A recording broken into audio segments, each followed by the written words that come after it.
প্রার্থনার side effect. যখন আমরা কোনো কিছু ওষুধ খাই, তাই তো সে ওষুধ খেলে তার কি থাকে, ডক্টর তখন আমাদেরকে কি বলে, সাইড ইফেক্ট দেখা দিতে পারে। তো তেমনি যখন আমরা প্রার্থনা করি বা যে ব্যক্তি তার জীবনে প্রার্থনাকে রাখে, তার জীবনে কিছু না কিছু প্রার্থনার ফলে সাইড ইফেক্ট পড়ে, ঘটবে গ্যারান্টি। ঈশ্বরের সঙ্গে যখন আমরা সময় কাটাই তখন আমাদের ভিতর ও বাইরের জীবনে স্পষ্ট লক্ষ্য করা যায় যে আমি কার সঙ্গে সময় কাটিয়েছি, ঈশ্বরের সঙ্গে। এটা আমরা কোথা থেকে জানতে পারি? এই যে আজকে আমরা যেটা পাঠ করেছি যে মোশে যখন ঈশ্বরের সঙ্গে সময় কাটিয়েছিলেন, উপর থেকে নেমে আসছেন আর তার সাইড ইফেক্ট আমরা দেখতে পাই, তার মুখের যে চামড়া ছিল সেটা কি হচ্ছে, উজ্জ্বল ভাবে জ্বলছে। মানুষ যখন প্রার্থনায় ঈশ্বরের সামনে আসে তখন শুধু তার বাইরের অবস্থা নয় আমার প্রিয়রা, তার মনের ভেতরের হৃদয় এবং আত্মার পরিবর্তন হয়।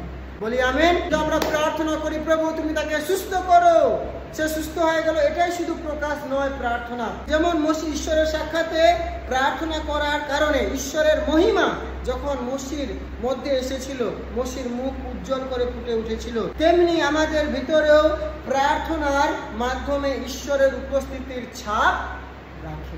আমার সাইড ইফেক্ট আমাকে বলে দিবে যে আমি সত্যিকারে সঠিক জায়গায় সঠিক ব্যক্তির কাছে প্রার্থনা করেছে কি করে।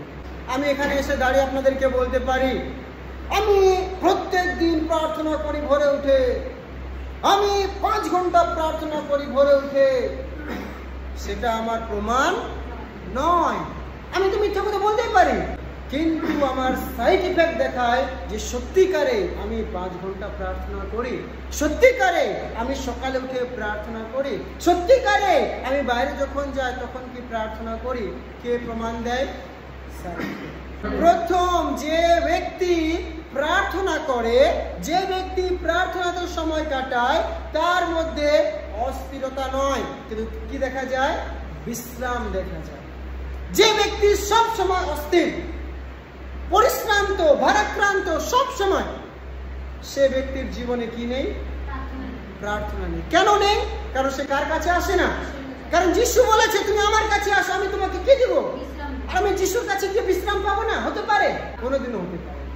সো আজকের দিনে প্রথম প্রমাণ, প্রার্থনা মানুষকে আত্মার শান্তি এবং বিশ্রাম দিয়ে থাকে আমার প্রিয়রা। যে ব্যক্তি প্রার্থনার মধ্যে রয়েছে তার জীবনে কি থাকবে? বিশ্রাম থাকবে। পরিস্থিতি যেমনই থাকুক না কেন, পরিস্থিতি যেমনই থাকুক না কেন, সমস্যা যতই থাকুক না কেন, তার জীবনে যত প্রবলেম তাকে ঘিরে রাখুক না কেন, তাও তার মনের মধ্যে কি থাকে? শান্তি থাকে এবং তার জীবনে কি থাকে? বিশ্রাম থাকে।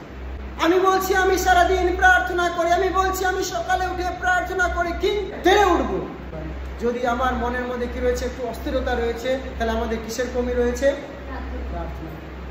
হালেলুয়া।